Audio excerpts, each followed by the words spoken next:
I came home late, you were not there. I didn't care. 1 2 1 2 1 2 check Both 1 know it's 1 2. over. We need to let it go. Oh man, I forgot how dope that song was. Golly. High Tech Let It Go featuring Talib Kweli off the High Technology Volume 2 album. Man, forgot all about how dope the song was. Nevertheless, Clear Visions Podcast, we are here. We are chill. We are chill. We are chill. Let me put on my nerd glasses. All right, it looks a little better. All right, listen, y'all. I'm a week behind, so I'm catching up. My consistency level was off, but it's all good. We are going to keep it moving, get it going. All right. So the topics that we will be talking about today on Clear Visions is community, transactional friendships, and a letter to Isaac Hayes III. All right. Stick around. Clear Visions coming up right now. What's the word, everybody? It's your man, Mr. Al Pete from the mighty MPN. Man, listen. And you're now tuned in to the Clear Visions Podcast. Get ready to enjoy the show. Are we clear? All right, Mr. Al Pete, what's up? MPN Network, what's up? Groove Suite, what's up? Fly Sauce and Teas, what's up? The Neighbor's Way, all the brands, but all up on the MPN Network. Hopefully everybody is well. All the great stuff. Hopefully you're doing your things and keeping your spirits up. I'm over here trying to keep my spirits up as well. It's just some times going on right now. I'm not sure. I was talking to one of my homegirls, Sequoia. What's happening? I was talking to her, and she was saying how the energy has been off, and she just been quiet for whatever reason. So I was like, yeah, I'm quiet as well. So just trying to be motivated, innovative, thoughtful, all those things. So yeah, that's where we at with it. But hopefully your spirits are good. Hopefully everything that you're working on is fine. Hopefully your family and friends is fine. All of the things, man. So we got to keep this energy going. 2025 is flying by us. It is about to be March. So I don't know. Hopefully you got a grip on your things that's going on, the bearings and such. And yeah. So nevertheless, make sure you hit subscribe. If you're watching this on YouTube, make sure you hit subscribe so you can get the updates when it pops up. Or if you're listening to it on Apple, Spotify, make sure you subscribe on there as well. You can also listen to the podcast on MrAlP.com under the Clear Visions podcast section. That's where I put my podcast at first, and then it disperses as well. So I would love for you to go to MrAlP.com, do some searching and seeing what's happening, see what I got going on, as well as mpn-llc.com to check everything out from there. All right. Without further ado, let's get into it. So to get back on this groove of things, but we're just going to be like candidly talking. I took notes down, maybe in the footnotes if I need to reference something. I definitely reference it, but we're just going to be kind of spitballing action, especially with this letter to Isaac Hayes, which I feel like we should just start there first. All right.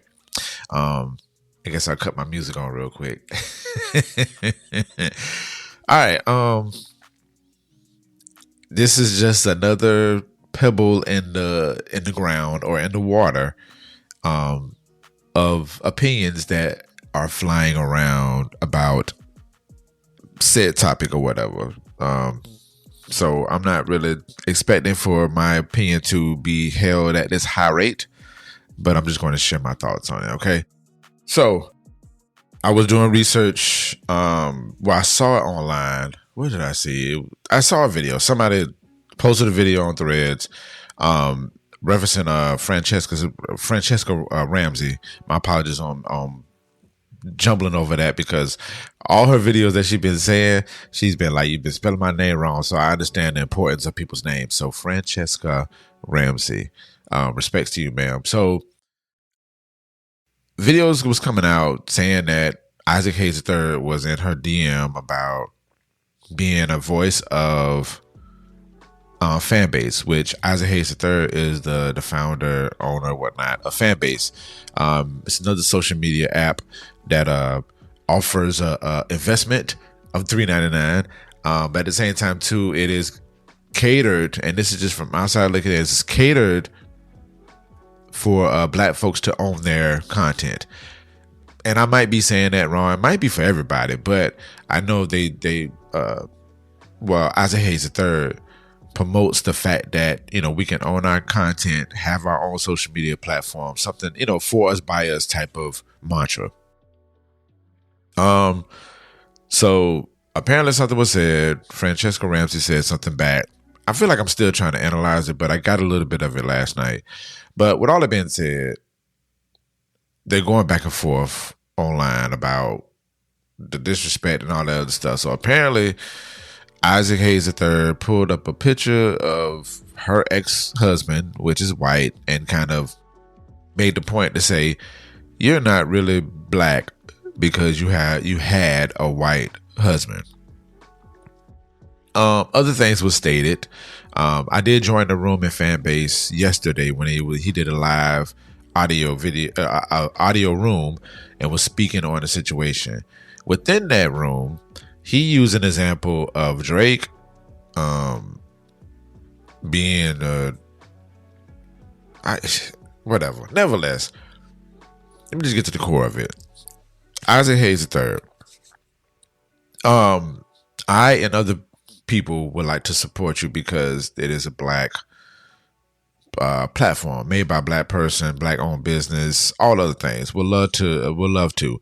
But I remember before any of this was stated, I remember stating that the app was kind of glitchy or whatever, and it just seemed pretty weird that he was on the other platforms kind of talking mess about the other platforms. So I'm like, he would be on LinkedIn, Twitter /X, Instagram, all these things, right? And he would be talking about these platforms that he's on versus being on his creation. Now, I'm not on fan base like that at all. I got a profile, but it's the discoverability and the glitchiness of the durability of the app makes it difficult for me to even be on there. So I'm not on there like that. So I don't know how often he's really on there. But I don't think it was cool that he was on these apps talking about other people's apps when he should have been more focused on that. So that was a red flag for me. Being the fact that he is the owner as well with all this capital and support, because there's a group of people that support him like crazy, and respectfully so, right? Him being the face of it all and giving these, I wouldn't say outlandish speeches, but he was giving the outlandish speeches. I just think he should have had somebody else doing those type of presentations, making these announcements, all the things, right? But he wasn't doing that. And so he gets into a situation where he's going back and forth with a young lady that he asked to be part of the team, whatever the case may be, whatever happened with that. And then for him to get extremely petty and bring all this stuff up about her, it just wasn't a good look. So I'll just wrap this up or whatnot. But a couple things. One, you never mess with a black woman. You're never going to win when it comes to a black woman. I might get backlash for this, but that's just how I feel. Whatever. You definitely should not be going back and forth online with a black woman. That is not going to happen. The black women culture, the 92% or whatever the case may be, they're going to be out for you. They are, they should be respected at all costs, no doubt. Everybody should be respected. Men, women, black, white, all that stuff. Just human nature, people should be respected. But when it comes to black women, you don't stand a chance at all. Isaac, I really wish you would have paid that some attention and just left her alone. Because, yeah, you have to read the room on that. When it comes to black women, you got to leave them alone. Just leave them alone. Any type of acknowledgement when it comes to women, specifically black women, you're going to be looked down on. And you could be the best person in the world and respect black women and all this other stuff, but you say one little thing about them online, you can't do that. So Isaac, I need you to think about that next go around. Second off, Isaac, I need you to get a team. I need you to get like a PR team, marketing team. I need you to have somebody on the team that would do the speaking for you. This is a great opportunity to put a black woman on a list. Somebody stated online, I'm not, don't credit me for this, but I think it stated online that he doesn't have any black women on staff. Now, that's a whole nother story, but whatever. But, if it's going to be black, I mean, you gotta incorporate the women as well in some form of fashion. Like, some black woman out there can do the job, and it could be celebrated as the fact that she's a black woman, as well as her being able to do the job. Now, don't put nobody in the job, and the position job, and they don't do the job. But I'm sure there's a lot of women out there. I know a lot of, I follow a lot of marketing women that do a great job on making sure that the brand is represented well, making sure all the information that goes out about the brand is solid, and make sure that it's cohesive with probably all. Unless the target is black people, you know what I'm saying? So I like I said, I don't know too deep about it, but there are black women out there. So with that being said, you need to get a team, and you definitely need to throw probably about 2 or 3 women on there. Like, probably get a social media manager, probably need to get a PR, and you need to get a director. Just make the whole communication marketing aspect of it black women.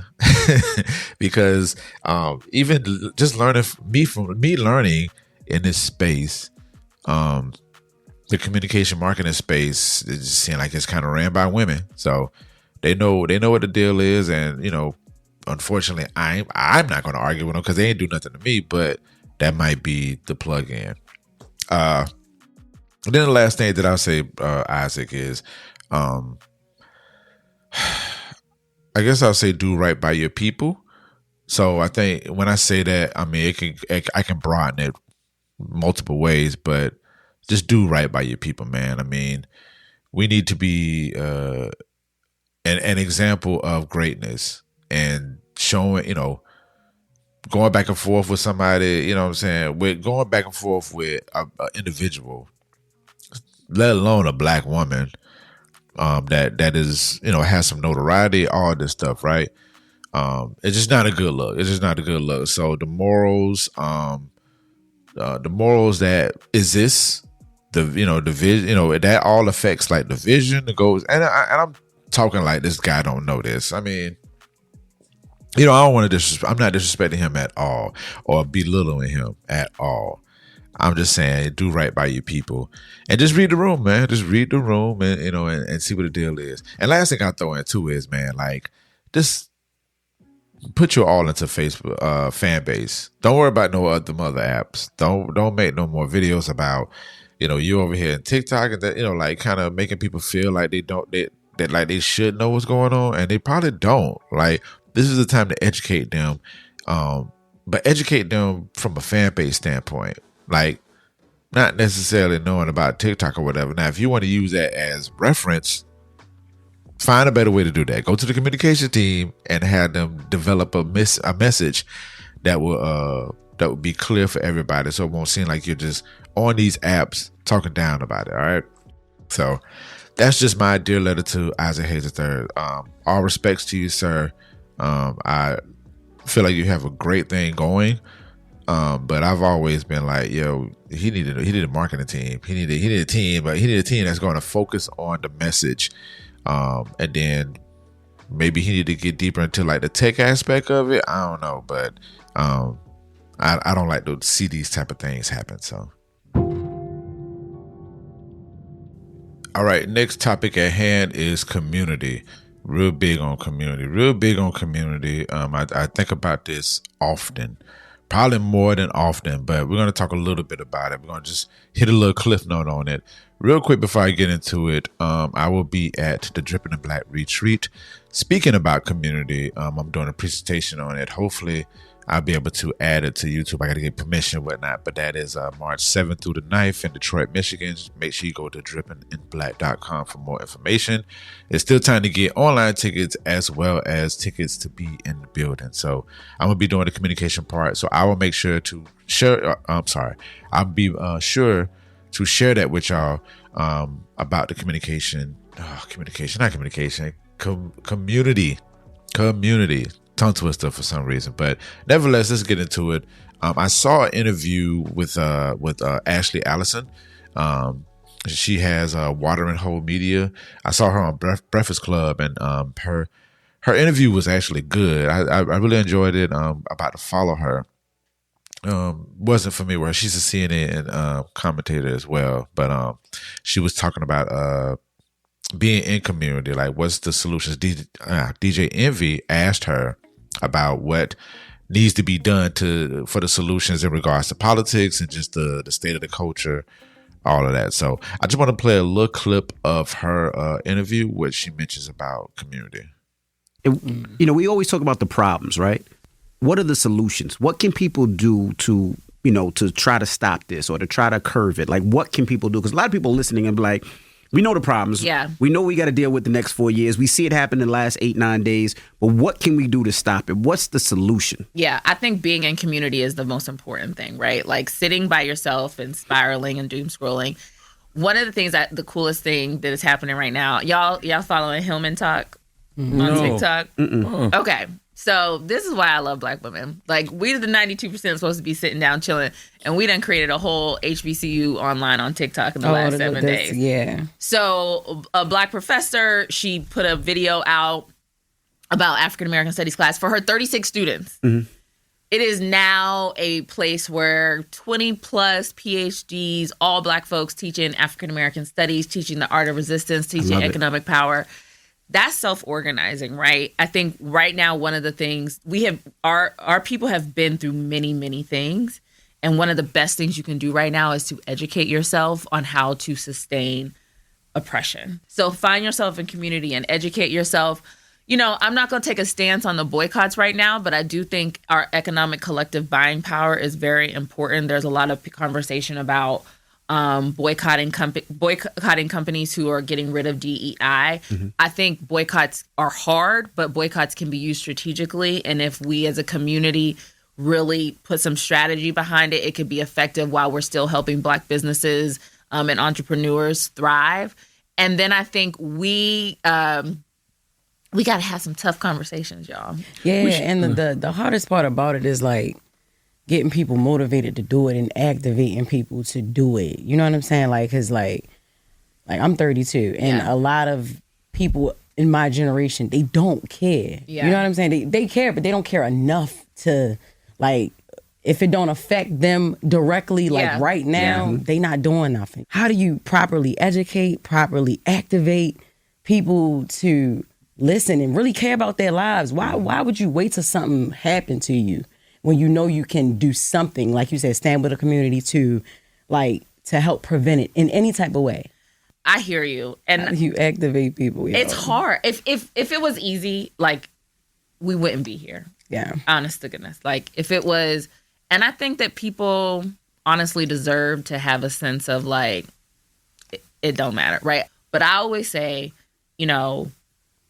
start with, not me saying, this is what you should care about. What do you actually care about? Like, if you can tell me any topic just about, and I can find a way to bring it back to like something you should care about.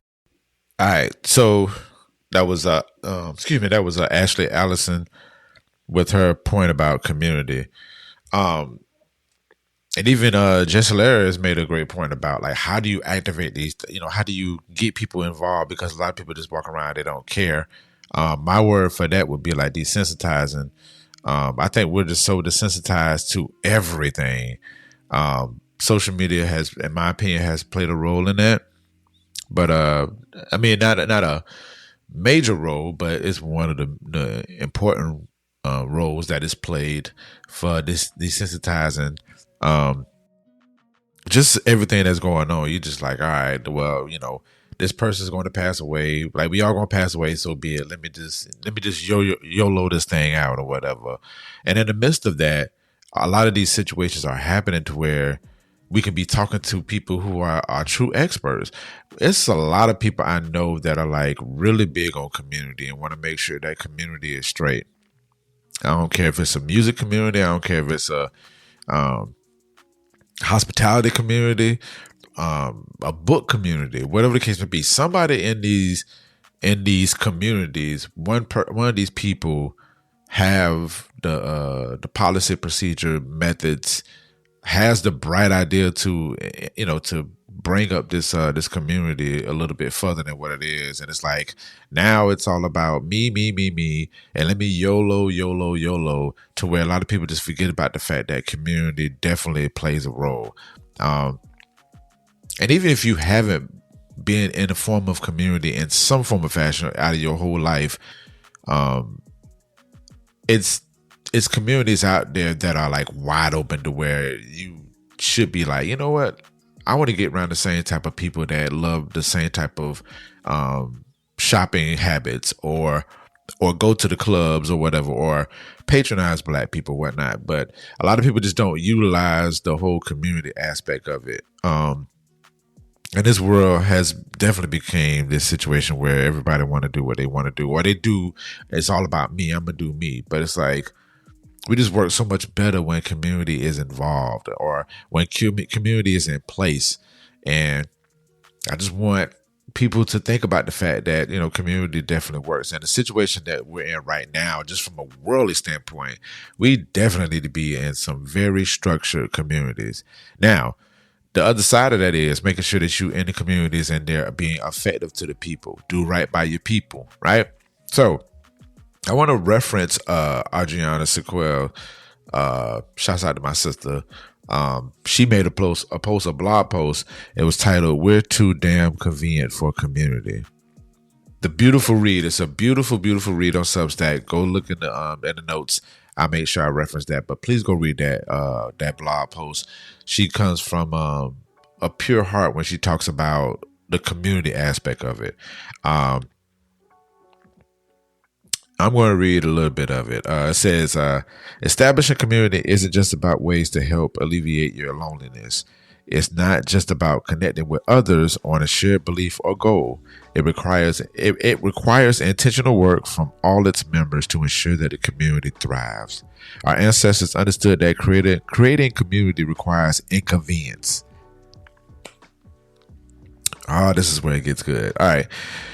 Okay, Adriana, what do you mean by inconvenience? Let's be real. Even though we're not supposed to, we keep a mental note of the ways that people show up for us. The more a person shows us support, the more likely we are to reciprocate the same. Community works best when folks are able to respond to a stated need. This society rarely meets folks' needs in a way it should, and that's why we have to stand in the gaps for others. Woo! Listen. As big of a community person that I am, and people call me a community leader, people call me a community guy, but like I am currently right now stuck in the thoughts of these people are not supporting me, so I can't support them, and I hate that. I hate that mentality. I just dislike that mentality that I have, and I'm working my best to get out of that mode, because at the end of the day, when I do for people, it's from pure intentions and it's from a great heart, and I shouldn't have to sit here and count the many times somebody loves me or what they did, what they didn't do, this, that, and the third. I'll give you a prime example. I released the album December 31st, 2024, right? I have people that are close to me that has not acknowledged my album at all. And I know they saw my album on social media. And even with the social media part, it's plenty of people who I feel like are close to me that don't like my post, not even acknowledge it or whatever, but I've been like an eye for an eye. So I don't go like that stuff. Is that the best way to be? Absolutely not, because this is going to translate into my community morals. And people look at me as this community leader, and I can't be walking around here doing that eye for an eye crap. I have to be the example, and maybe it might be the algorithm that why they didn't see it. Maybe it might be that they're too busy on their content why they didn't see it. Should I be worried about the fact that my close people haven't acknowledged my stuff? No, I shouldn't. Does it bother me personally? It does. It never bothered me before until within the past 6 or 7 months. Well, I'm like, these people are just not acknowledging what I got going on. And the thing is, the content that I have is for community. it's coming from me, but I'm giving it to the community so people can understand it, or give them hope and give them courage and all this other stuff. And so for the people that are close to me to not even acknowledge it, it's definitely hurtful. But again, it's not the proper behavior for that. So I'm glad that Adriana Sequel wrote this. It was something that was into me, that was poured into me, that I had to be like, you know what, let me realize that this is not the way to do it. So I am working diligently to not have those thoughts, because for me, I can't give this energy to my community. I cannot. And my grandma is probably looking down on me now. May her soul rest. And you know what? She probably not even looking down on me like that. It's just something that I learned from her. My grandma was always very great at being in form of community with people. I saw it all the time when we went to church. I saw it all the time with family. And I feel like my community efforts are from her, because I saw her do it, and I never heard her complain about it. She might have complained about it to my granddad or my mom or whoever, but I've never heard her do it. And she always did it with the full intent of love and spirit and respect. And the people that she served respected it as well. So that's where my origin of community comes from. So resonating with Adriana's message, as well as with Ashley Allison's message, the community part is very, very, very important to one's journey. So again, I'm going to be writing more about this. I'm going to do that presentation. I'm going to make sure that I can post it, and probably just get more into this community conversation or whatever, because we can't be around here just doing stuff ourselves, and just the self-loathing and all that stuff. We gotta get around some people that truly want to make sure that everybody in the sectors are protected and seen and heard, because this is what we need, especially with this political game that's going on right now. Definitely got to find like a really good community that's going to be supportive and give us the information that we can receive, all of the things. But more on that community talk later. All right, the last thing I want to talk about is transactional friendships. Oh man, this is a topic that is very broad on my, not broad. It's broad. I can get broad with it, but if we're talking about like the core of things, yeah. I mean, to get to the core of things, transactional friendships, man, I don't care for them. I do understand relationships being transactional. I get that. But the transactional friendship stuff like grinds my gears like crazy. Like I have a lot of people that call me, and they're my close friends that just want stuff. I think people are now getting to the point where they don't call me, but I feel like they don't call me because they know how I feel about the transactional action. I don't know. I just feel like if it's a friendship, man, it should be,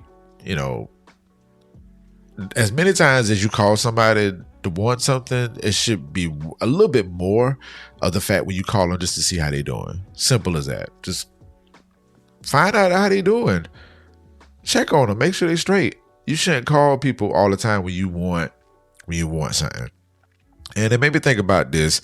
Joe Budden post. He made a post or whatnot, and it was from his podcast or whatnot. Yeah. I don't think a whole lot of people have those friendships that I'm talking about with Parks right now. Yeah. I think people masquerade as if they do. I think people call a lot more people friend than are friends. Absolutely. I agree. On both genders. It's a lot of transactional friendship. Everybody's transactional. I'm only your friend if there's a benefit in there somewhere. Mm-hmm. If I'm not getting something out of it, I have no reason. I don't like that way. Me neither. Me either. Yeah. It's scary when you find that shit out too. It's like, what can you do for me? Right. Mm-hmm. I don't like that way. Well, I tell you, in this business, you find out fast who really fuck with you when you're not up no more. So yeah, that was the clip from Joe Budden. But yes, transactional friendships. And I don't know if people are conscious of this or not. I don't know. But I'm like, you can't just keep calling people and being like, hey, I need something, and you don't offer nothing back. And And it should be a situation where the transactional friendship goes both ways. That's crazy. If it's a friendship, you should at least be like, hey, for one time that you call wanting something, it should be like at least 3 or 4 times where you call them just to make sure somebody's straight. How you doing? How your day is? How's that project that you're doing? Is there any way I can help you with that? Do you need some type of assistance with it? Like those type of things, pours into like the friendship part. But the transactional stuff, like when you want to call somebody and vent about something that you got going on, and you know that person's going to listen to you, but you don't even pour back to them when they need it. It's been plenty of times where I've been in situations where people just talk, and I listen, no judgment or nothing. But as soon as I be like, they ask me how I am, they're like, and I'm like, I'm tired. Well, stop working too hard. They, go to sleep, and then they want to take like that.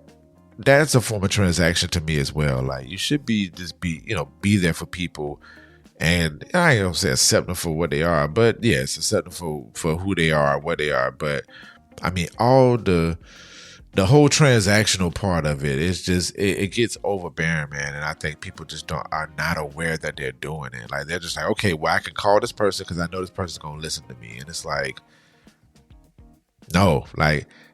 Find out what they're doing. Simply just just call and just say, hey, how you doing? How you feeling? You want to go watch a movie or something like, let's go out to eat and just like think about nothing. But to call me every time wanting something, or calling me every time to talk about your stuff without finding out truly how I'm feeling, or if I'm, in a burden or something, and like just having a listening ear for that part, I think that's very, very, very important when it comes to friendships. Like very, very, very, very important. So we got to cut that out. We got to cut that transactional friendship stuff out. Transactional relationships, I understand it. When it comes to business, you're going to be dealing with people from a transactional part. When they call you, they need something. Hey, Al, I need you to DJ. And I'm like, all right, hey, I need a deposit so I can lock that date down so I can come and play, you do your event.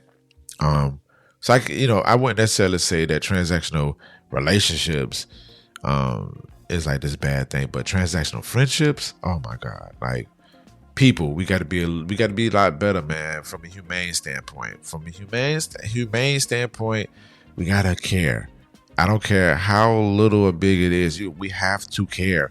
We gotta stop calling people when we want stuff, man, and then have them expect for them to be there every time, because that person that's on the other end of transactional friendships, they gonna get tired of it and they gonna start dismissing. I know for me, I've dismissed a few relationships, just because I'm just like, look, man, I'm just tired of being called when something is needed, and I'm just, so I just decrease all that, and that's not a good feeling when you have people that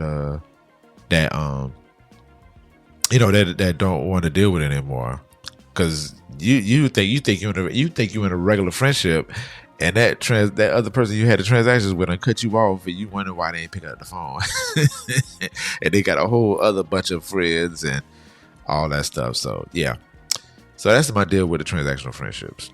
All right, this is the new section, the new segment, Vision Check. All right, Vision Check is going to be just a quick, short, reflective thing about my journey, a topic or whatnot, something that I got going on that I feel like is going to be good to share with my community. Hey, community, what's happening?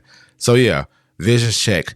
This is going to be happening on every episode. I might just jump on and just do, a Vision Check, right, real quick, just to keep the momentum going or whatnot. But that is the Vision Check. All right. So today I did a recording yesterday. I'm recording Friendships That Flourish podcast. Shouts out to Regina Roberts. She is the host of it. Go and check season 1 out. It is some good stuff. I record episodes as well. You can find on Apple, Spotify, and YouTube. And it's Friendships That Flourish. It's all one word. Type it in and it's very great podcast about friendships, how people navigate friendships, the variations of friendships, all the things from being vulnerable to having long distance relationships, and friendships, how people deal with grievance, how do you build a community with the people that you have? You have these type of friends and these type of friends, like where do they fall? All of those things. But nevertheless, quick plug on that, the Friendships That Flourish podcast. So on my IG, which you can follow me on Mr. Alpete, MRALPETE. I did a live on the spot when I was kind of giving my behind the scenes process on the recording aspect of recording the podcast. So make sure you go through there, check it out. But I want to get more.